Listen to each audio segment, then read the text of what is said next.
Yang kedua sampai halaman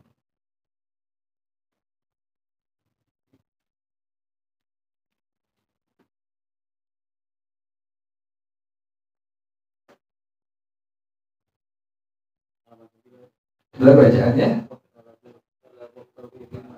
dari atas dari bawah.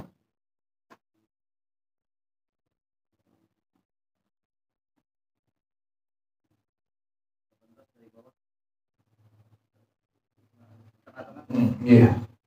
Bismillahirrahmanirrahim. Alhamdulillahirabbil alamin. Wassalatu wassalamu ala asyrafil anbiya'i wal mursalin wa ala alihi wa sahbihi ajma'in. Qala Syekhul Imamul Mu'allif rahimahullah wa adaman naf'a bihi barakati ulumih wa bikum fid dharaini amin. Qala radiyallahu ta'ala ankum. Bismillahirrahmanirrahim. Wa ikhtalafu fima anfaqahu 'alal abiqi fi tariqihi. Para ulama berselisih pendapat pada masalah seseorang yang telah mengeluarkan hartanya, duitnya, alal abiqi, untuk mencari budak yang apa? Yang kabur. Fi tariqihi, pada waktu dia jalan. Ini namanya apa sekarang sih bahasa biaya apa ini? Biaya kalau kita jalan tuh akomodasi ya. Akomodasi biayanya tuh. Nah, ini bagaimana hukumnya? Nah, inilah yang para ulama perselisihkan tuh pendapatnya itu masing-masing tuh. Karena masalah itu biaya yang keluarin. Itu biaya akomodasi buat nyari budak yang hilang. Nah, ini kepada siapa ini? Maka Abu Hanifah wa Syafi'i.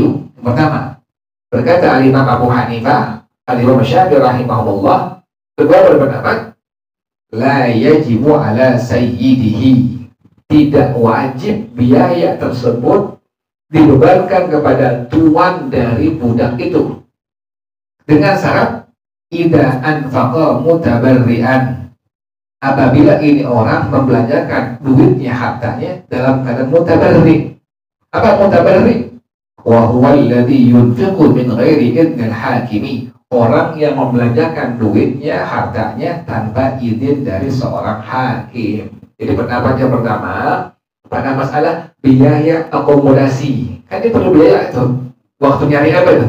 Nyari budaknya itu. Nih bagi biaya ini bagaimana? Dibebankan kepada siapa itu? Ya, pendapat yang pertama, pendapat daripada Imam Abu Hanifah dengan Imam Syafi'i rahimahullah, bahwasanya biaya akomodasi tersebut tidak diwajibkan kepada tuannya, dengan syarat orang yang mencari budaknya itu adalah dia membelanjakan hartanya mutabarri. Mutabarri pemahaman bagaimana?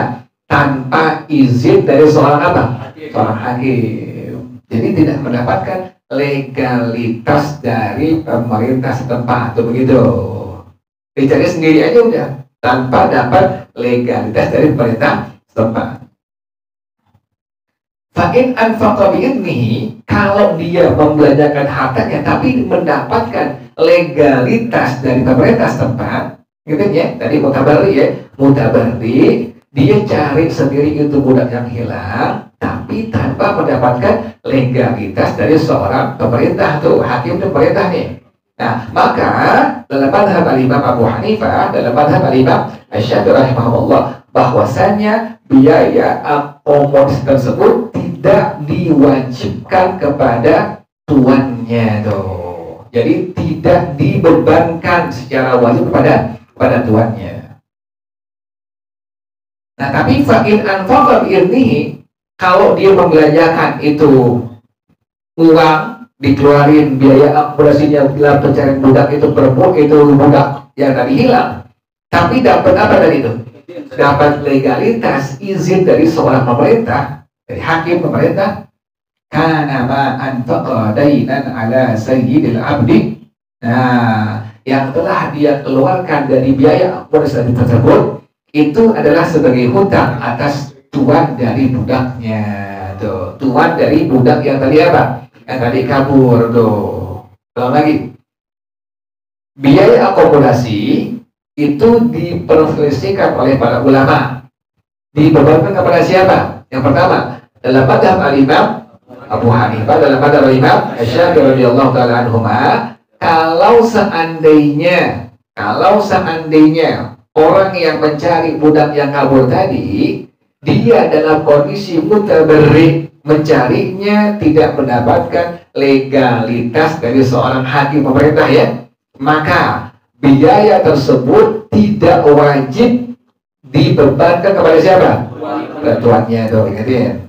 Tapi kalau seandainya dia mengeluarkan itu biaya semua atas legalitas, dapat rekomendasi, dapat legalitas dari seorang hakim pemerintah, maka pas nanti udah dapat itu budak yang tadi kabur, biaya akomodasi tersebut menjadi hutang kepada siapa itu? Nah, tuan itu budak yang tadi kabur. Jelas ya? Nah, kalau bagaimana pilihan dalam hukum syara? Nah, opsinya bagaimana?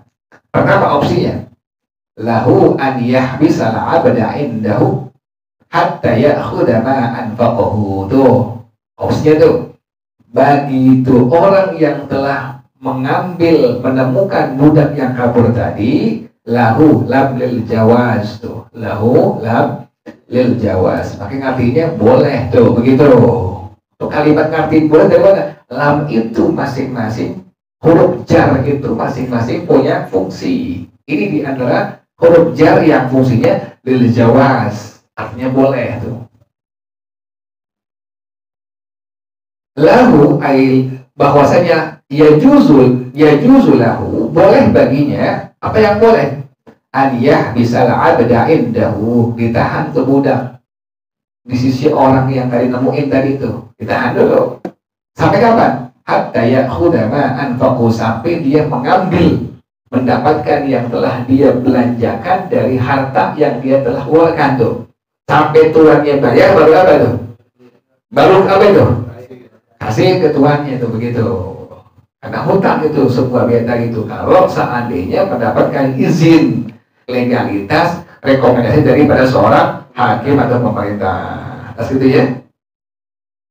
Waqala Ahmad, yang kedua pendapat daripada Imam Ahmad bin Hanbal rahimahullah, huwa ala sayyidihi bikulli halin. Nah, lebih fleksibel nih Imam Ahmad. Biaya tersebut dibebankan kepada tuannya dalam kondisi apapun. Bikulli hal itu maknanya dalam kondisi apapun. Jadi tuannya wajib untuk membayar, mengganti biaya tadi untuk mencari budaknya yang telah kabur. Kedua udah itu. Yang terakhir, wa madhabu Malikin, madhab dan pendapat daripada Imam Malik radhiyallahu taala anhu bagaimana? Laisa lahu ghairu ujratil mithli. Tidak ada kewajiban bagi tuannya selain daripada upah yang layak. Jadi nggak ada kewajiban buat apa dari itu? Buat mengganti biaya akomodasi pada pencarian budak yang hilang. Wallahu a'lam bissawab. Allahumma inni istauda'tuka ma qara'tu wa ma sami'tu fantudhu ilayya inda hajati ilayhi wa sallallahu ala sayyidina Muhammadin wa ala alihi wa sahbihi wa sallam walhamdulillahi rabbil alamin. Subhanaka Allahumma wa bihamdika asyhadu an la ilaha illa anta astaghfiruka wa atubu ilaik. Alhamdulillah ala ni'amillah, alhamdulillah ala barakatillah, alhamdulillah hamdan yuwafi ni'amahu wa yukafi'u mazidah, walhamdulillahi rabbil alamin. Ya Rasulullah, salamun alaika ya rafi'a syani wa darajih. Ya Rasulullah, salamun alaika ya rafi'a syani wa darajih. Ya Rasulullah, salamun alaika ya rafi'a syani wa darajih. Allahumma salli wa sallim wa barik alaihi wa ala alihi. Wassalamu alaikum warahmatullahi wabarakatuh.